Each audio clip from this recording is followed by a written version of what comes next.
What's going on, guys? I'm here with Matt Tracy. Check out his channel. We're filming a little sequence with the Sigma f1.4 Trio APS-C lenses with the Sony FX30. Super stoked about it. I'm gonna be switching between these lenses to get a variety of different shots. So let's roll this quick cinematic video and then I'll break down each shot.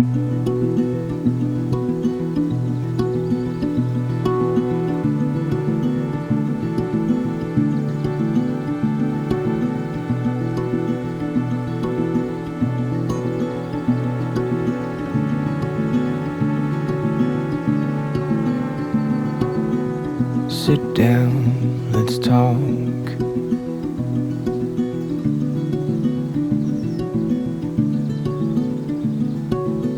Sit down, let's talk. What's the rush? What's the rush? Trippy colors and patterns.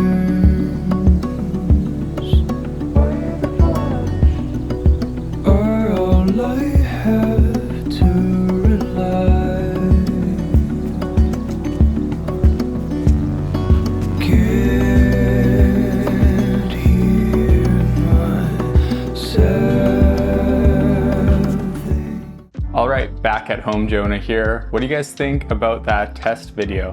I'm quite impressed with the sharpness of these lenses, but there is one potential drawback that I'll get to later. So let's talk about the lens I use for each one of these shots and my opinion on them, and then we'll get into a bit more of a review of the 16, 30, and 56mm lenses from Sigma. Oh, and a massive thanks to Sigma Canada for sending these over. All right, let's jump right in. First, I'm using the 16mm here at f1.4. Starting off with a nice opening shot looking over the river.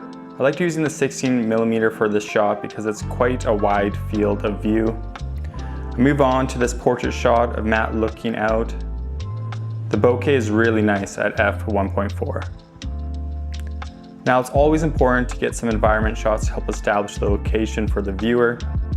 As you can see in these next few shots, I'm slightly moving to add a bit of motion. I find this makes the shots a bit more dynamic.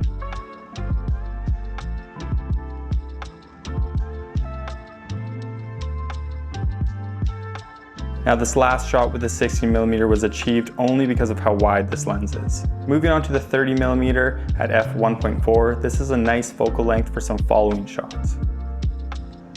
I can stand at a comfortable distance away from my subject while still getting stable footage.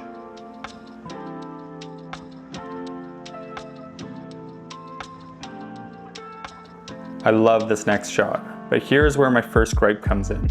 The chromatic aberration around my subject is quite noticeable.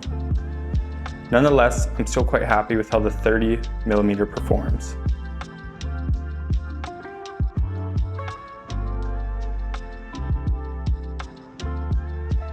Now, the 56mm f1.4 punches in quite a bit more. I love this because the bokeh looks so nice with the compression the lens produces. It's a bit more difficult to keep the image stable with this focal length, but with a steady hand you can get nice handheld footage. As you see these detailed shots of the bag, you can notice how I can stand a bit away from Matt and get these nice tight shots.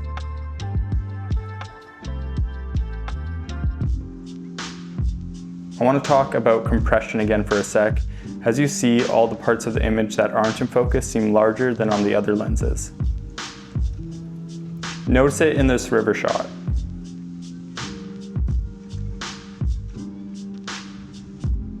I end this video with a nice portrait again.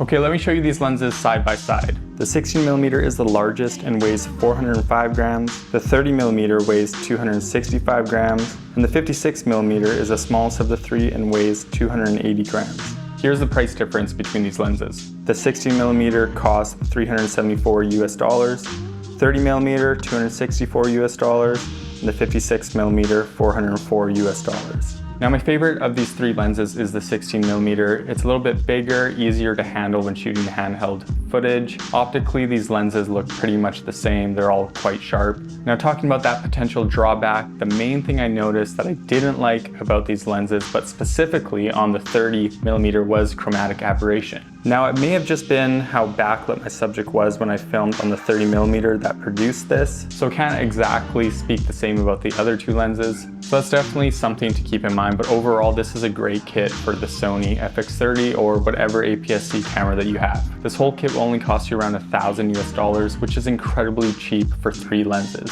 And these lenses all have an incredible aperture range. Being able to shoot at f1.4 is really important in low light scenarios.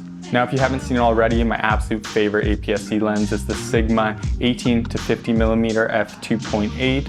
I've made a video about it already, using it specifically with FX30, so make sure you check it out. Well, that is everything for today, guys. Thank you so much for watching, liking, and subscribing, and I'll see you in the next video.